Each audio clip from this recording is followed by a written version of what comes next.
একেবারে সুপ্রিম কোর্টে গিয়ে যেই একেবারে কলকাতা পুলিশ সিপি ডিজি তাদের বিরুদ্ধে অভিযোগ এনেছে এবং কোর্ট অ্যান্ড কোর্ট ডাকাতি করার অভিযোগ করা হয়েছে। তো আমাদের কনস্টিটিউশনই বলছে ইন্ডিপেন্ডেন্স অফ জুডিশিয়ারি, অর্থাৎ বিচার ব্যবস্থার স্বাধীনতা, সেখানে কোনো কথা বলা কারোরই সাজে না। কিন্তু যেটা হয়েছে মানে তৃণমূলের চরম প্রাতিষ্ঠানিক দুর্নীতি, একদম কথাটা ইউজ করলাম, প্রাতিষ্ঠানিক দুর্নীতি এর মধ্যে দিয়ে এই যে কাজটা হলো তার মধ্যে দিয়ে প্রকাশ পেল। একটা প্রাইভেট এন্টিটি সেখানে ইডি রেড করছে, যে কোনো একটা সংস্থা রেড করছে, সেখানে ইডি রেড করতে পারে, সেখানে সিবিআই রেড করতে পারে, সেখানে ইভেন কলকাতা পুলিশের, ওয়েস্ট বেঙ্গল পুলিশের ইকোনমিক অফেন্সেস উইং রেড করতে পারে, যে কেউ রেড করতে পারে। কিন্তু সেইখানে মুখ্যমন্ত্রী, তিনি মুখ্যমন্ত্রী না হয়ে মুখ্যমন্ত্রীর দায়িত্ব ভুলে গিয়ে তিনি তৃণমূলের নেত্রী, মহানেত্রী হয়ে তিনি চলে গেলেন এবং সেখান থেকে ফাইল নিয়ে আনলেন। এটা কি বলবো, এটা তো আমার না কিছু বলার ভাষা নেই। এবং সবচেয়ে বড় কথা হচ্ছে গিয়ে যে পুলিশ কর্তারা সেখানে গেছিলেন, চিফ সেক্রেটারি সেখানে গেছিলেন, কত কত পড়াশুনো করে তারা এই জায়গাতে আজকে এসেছেন। তারা তো মনে হচ্ছে কুলির মতন কাজ করছে। এটা কি বলবো, এখন তো মনে হচ্ছে মানে মান আর হুঁশ এই দুটো থাকলে তবেই মানুষ হয়। তাহলে তৃণমূল যারা করে বা যারা করে, সবার কথা বলবো না, একদম ভাববেন না সবার কথা বলছি, মানে অক্ষরে অক্ষরে তৃণমূলের এই দুর্নীতিকে যারা সাপোর্ট করে, যারা অ্যাক্টিভ রোল প্লে করে কিংবা ইনঅ্যাক্টিভ রোল প্লে করেও সাপোর্ট করে, তাদের তো মান আর হুঁশ বলে কিছু নেই। তাদেরকে তো মানে মানুষ বলবো কি করে? এটা তো মানে অত্যন্ত একটা লজ্জার বিষয় যে এই ঘটনা ঘটেছে।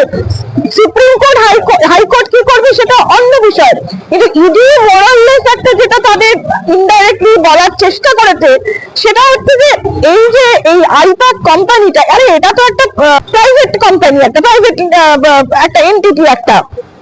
তো এখানে নাকি যে কয়লা যে কোল স্ক্যাম হয়েছে সেই মানি ট্রেল পাওয়া গেছে, এখানে এই আইপ্যাক অব্দি পৌঁছেছে। এবং এটা তো আজকের ঘটনা নয়, 2020 থেকে আমরা কোল স্ক্যামের গল্প শুনে যাচ্ছি এবং তদন্ত এগোচ্ছে, তদন্ত এগোক।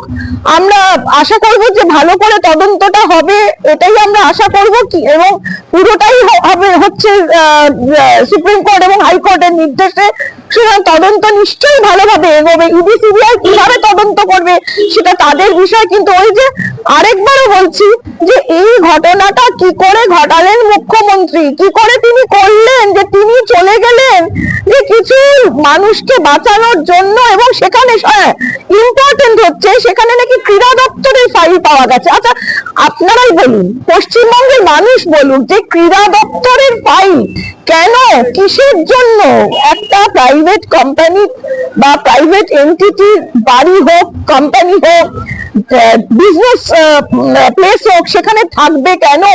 আজ ক্রীড়া দপ্তরের কথা, যেখানে ক্রীড়া দপ্তর এখন আমাদের মুখ্যমন্ত্রী নিজেই তার হাতে নিয়ে নিয়েছেন, যদি এই নিয়েও এখনো বিষয় রয়েছে যে ক্রীড়ামন্ত্রী ছিলেন অরূপ বিশ্বাস, তাকে এই মেসি কাণ্ডের পরে, এইরকম একটা মেসি কাণ্ড নিয়ে মেস হওয়ার পরে এবং মানুষের টাকা নিয়ে ছয়রূপ করার পরে তারপরেও তিনি অ্যারেস্টেড হলেন না কেন, সেই নিয়ে প্রশ্ন থাকছে।